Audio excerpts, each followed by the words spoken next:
The car drips in 24-karat gold trim and has enough fine Italian leather to stock a Gucci boutique. Hi, everybody, I'm Dallas Raines, and this is the way I travel in my world, the exciting world of speed and beauty.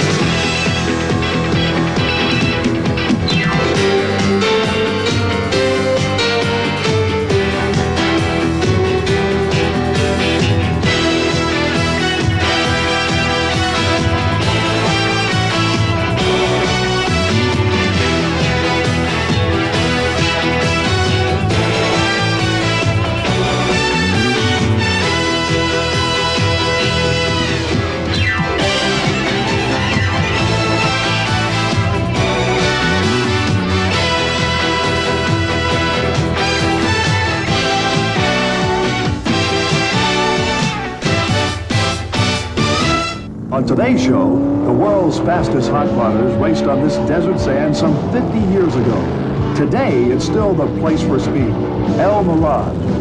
Then we go in search of the perfect Porsche at the Porsche Parade. And we'll meet one of the best car customizers, the incredible Gene Winfield. Where in the world can you find competing side by side a land speed car with a straight 8 Buick or a flathead powered roadster? There's only one place, El Mirage, where anything goes as long as it goes fast. There are really no limits, no sponsorships, no professional teams, just pure speed. The way it used to be is the way it still is at El Mirage.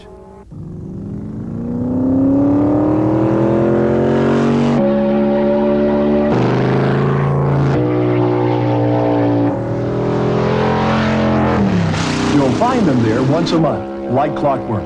Hundreds of drivers stirring up the dust on the dry lake bed at El Mirage. They come for one reason, and that reason draws them like a magnet. Just for the speed. Just for the pure pleasure of seeing how fast you can make your car go. At El Mirage, it's not how fast you get to the finish line. It's how fast you're going when you get there. It's the one place where without being too obvious, you can satisfy an ego. You make yourself a hero without anybody knowing it. You're really doing it because basically the next guy's doing the same thing. It's a pretty simple process. Cars are pushed to a start. Gear ratios here are so high that starting from a standstill would burn out a transmission. Drivers have 1.3 miles of dry lake bed to build up as fast a speed as possible. Then it's into a 132-foot timing trap where officials from the Southern California Timing Association clock them. It's thrilling, and it's thrilling because the ride lasts so long. Okay, let's do it. Okay, Jerry, have fun. The first time I drove it, I got in high gear and I started looking for the finish line, and it was way down there, and I go, wow. For some, the fast trip across El Mirage is also a fast trip back in time. The dreams that you had when you were 16 are the strongest you'll ever have through your life. When I was a kid in the 50s, reading the magazines, and I always dreamed that I would be able to do the things that I wanted to do when I was a kid. Rod Main made his dreams come true with his own version of the famous flathead engine. We like to call it the first flathead of the 21st century. We've reversed the engine. We've reversed the intake and exhaust valves, and the engine has, as far as real numbers, has produced 40% more power than any gas-powered flathead known. Last year at Bonneville, we went 146 on a 135 mile an hour record. Rod Main was just a kid when they started racing across El Mirage. It was 1946. World War II had just ended, and in the nearly 50 years since then, it often seems that only the speeds have changed. It has not changed. It is essentially the same. Gray Baskerville is senior editor of Hot Rod magazine. He says Hot Rod got its start with pictures taken right here 42 years ago. It's a time warp race where cars that are 50 years old, 60 years old, that haven't essentially changed and that are just as competitive as a 89 Thunderbird or a 90 Camaro or whatever body style you can think of. It's just run what you bring. Well, it's back to the old style of racing when you could build what you had in your garage and bring it up and run it and still be somewhat competitive. You won't find the logos of the big automotive companies plastered on these cars. They're built in garages and backyards, using a lot of know-how and even more imagination. It's a 1950 Buick, straight 8, 320 cubic inches. Built my own exhaust system.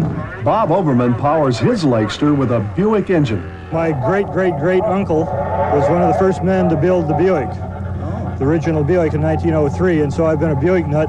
I had a straight 8 in high school, and I happened upon a straight 8 engine one day, and I thought, well, there's something to go with.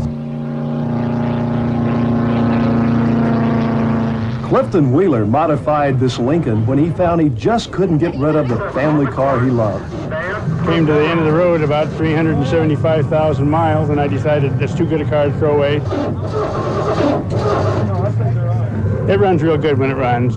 A lot of guys that come up like at Bonneville and they say, why a Lincoln? And I said, well, it was there like a mountain. It's one of the few areas that you can do what you want to do.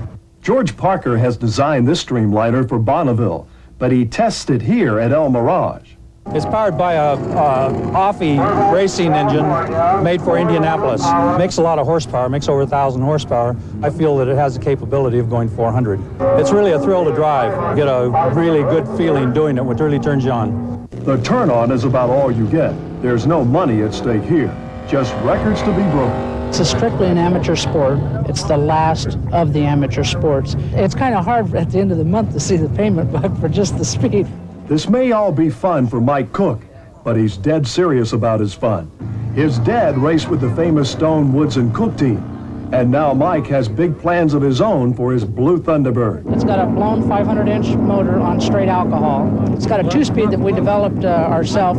Came back up this time on a 226 record and ran 234 today. So that makes that also the fastest stock body car to ever run across El Mirage Dry Lake. This is a tune-up for Bonneville because we hope to be the first 300-mile-an-hour car, stock body car. And so they continue, in the heat and in the dust. Sons carrying on what their fathers did before them. We've been racing here since 1974. My father's been racing here all the way back from the late 40s. So it's been a family tradition. Now we've got 3 generations involved. And no doubt, sometime in the future, Don Ferguson will be out here watching his own sons at the wheel as they stir up the dust in the race against the dry lake bed called El Mirage.